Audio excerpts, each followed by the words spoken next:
Olá, gente!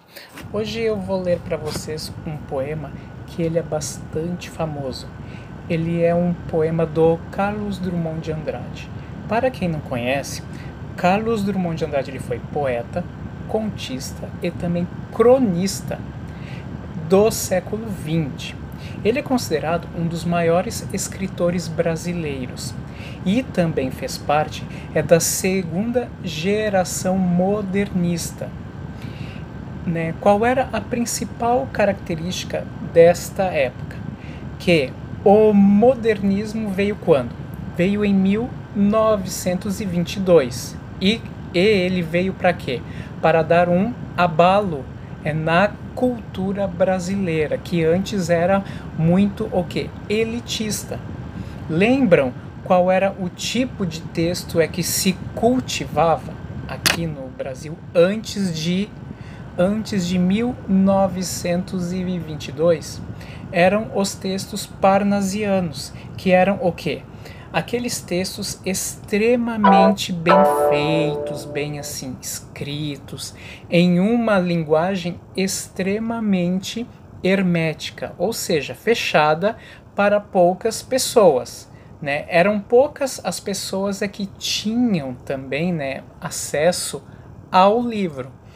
E quando elas tinham isso, elas liam estes textos parnasianos, que eram o quê? Aqueles textos que eles eram feitos para que as pessoas ficassem admiradas com a técnica, mais com a técnica da arte da escrita do que com o próprio conteúdo.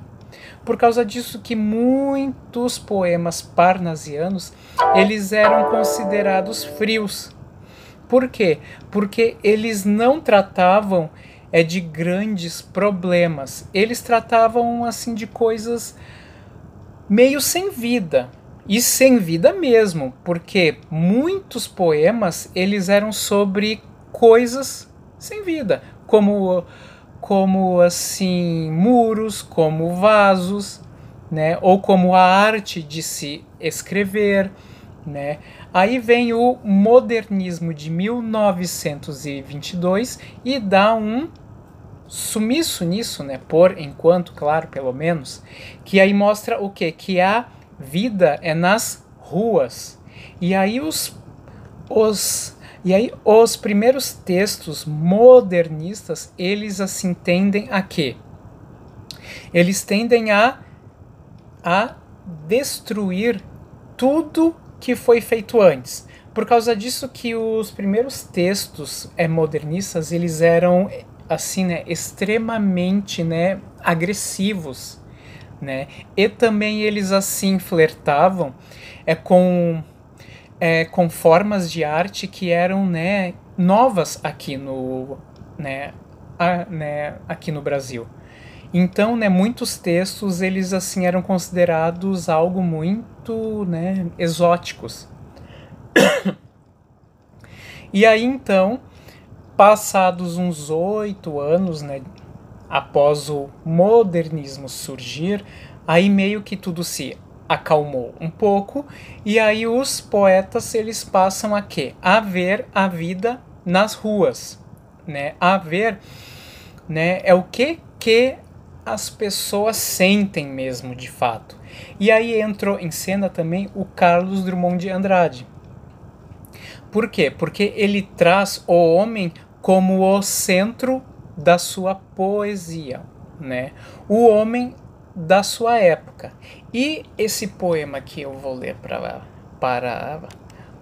vocês, ele é um poema que ele era mais ou menos da época da Segunda Guerra Mundial, E como é que o homem estava se sentindo lá naquela época?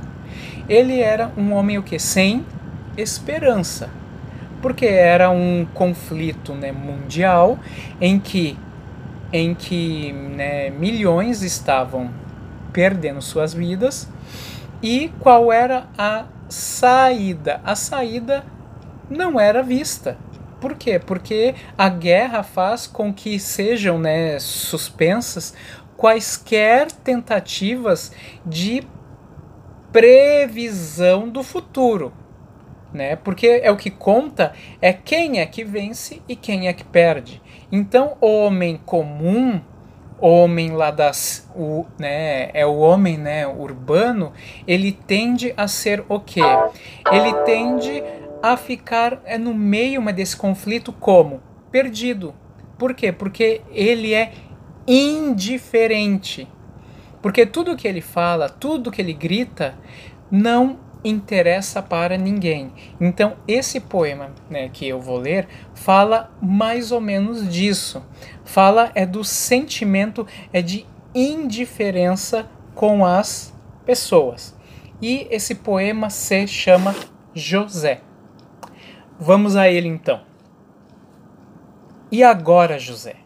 A festa acabou, a luz apagou, o povo sumiu, a noite esfriou. E agora, José? E agora você?